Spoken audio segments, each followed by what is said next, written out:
Deep in the wild forests of the Appalachian Mountains lived a poor 12-year-old American boy named Ethan Carter. He lived in a tiny wooden cabin with his mother, his father, and his little sister Emma. Their home was old. The roof leaked whenever it rained, and the cold winter wind often slipped through the cracks in the walls.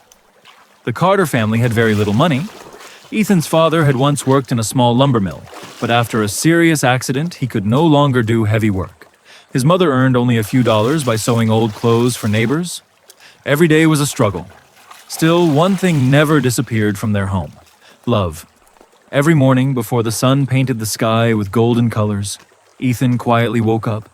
He carefully packed his old fishing rod, a rusty tackle box, a handmade fishing net, and a small backpack with a water bottle and a loaf of homemade bread.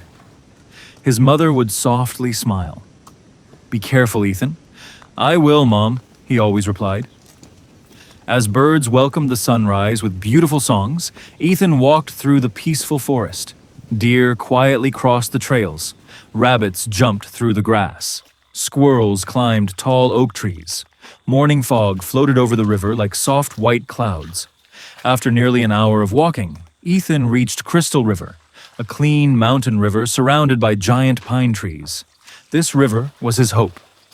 Sometimes the fish came easily, sometimes they didn't. But Ethan never gave up. He believed that every new sunrise brought another chance. He patiently cast his fishing line into the calm water. Minutes became hours. Finally, splash! A beautiful rainbow trout pulled hard against the line. With patience and determination, Ethan carefully reeled it in. Soon another fish, then another. By noon, he had caught enough fish to feed his family. Before heading home, Ethan always thanked nature. "Thank you for helping my family." Back at the cabin, Ethan cleaned every fish by hand beside a small wooden table. His mother prepared fresh herbs from their tiny garden. Together, they cooked over an outdoor fire. Sometimes they grilled the fish with lemon and wild herbs. Sometimes they made delicious fish soup. Other days, Ethan fried the fish in a cast-iron skillet until it turned golden brown. The smell filled the little cabin. Emma always smiled. "This is the best dinner ever." Although the meal was simple, everyone laughed together. To Ethan, that made him feel richer than anyone else. The next morning, everything happened again. Wake up before sunrise. Walk through the forest. Fish in the peaceful river. Cook for the family.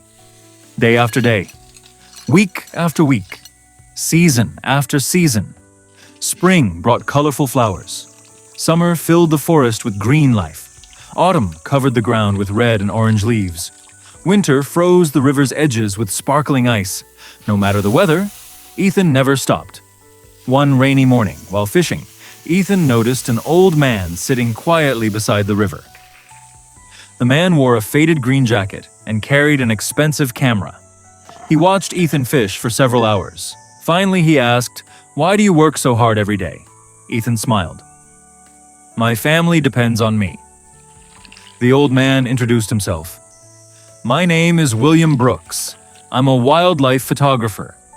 William had traveled across America photographing forests and rivers. He had never seen a young boy so hardworking. The next day he returned, then the next. Soon they became friends. William secretly filmed Ethan's daily life: the sunrise, the fishing, the cooking, the family dinners, the kindness, the love. A few weeks later, William uploaded the documentary to the internet. The title read, "The Boy Who Never Gives Up." At first, only a few hundred people watched, then thousands, then millions. People across the United States were